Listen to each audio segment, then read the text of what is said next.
Hey everyone, you've built your app on Emergent AI and now you want a professional custom URL for free?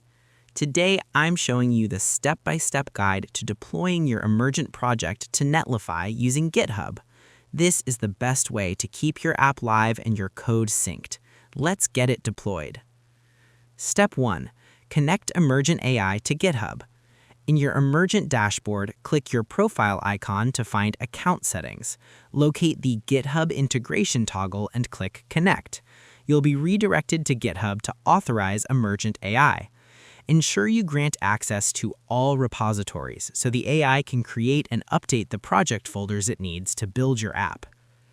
Step 2. Save your project to a GitHub repo. Open your specific app project in the Emergent editor. In the top toolbar, look for the Save to GitHub button. It usually looks like a small branch icon.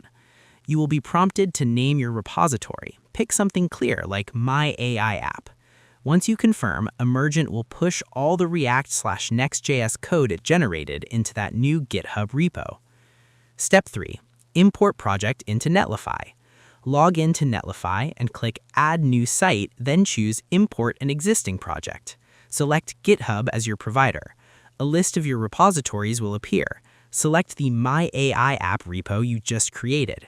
Netlify will automatically detect that it's an Emergent-generated app and suggest the correct build settings, usually npm run build for the command and dist or build for the folder. Step 4. Configure and deploy. Before hitting the final button, check the Environment Variables section if your app uses external APIs like Stripe or a custom database. If not, simply click Deploy Site. Netlify will begin building your app. This process usually takes 60 to 90 seconds in 2026. Once the status turns green, you'll get a live .netlify.app URL. Step 5. Testing the live sync. The real magic happens now. Go back to Emergent AI, make a small change like changing the header text, and hit Sync. Because your GitHub is connected, that change pushes to the repo and Netlify will automatically start a new build. Within a minute, your live website will update itself without you ever logging back into Netlify. I hope this helped you out and I see you in the next one.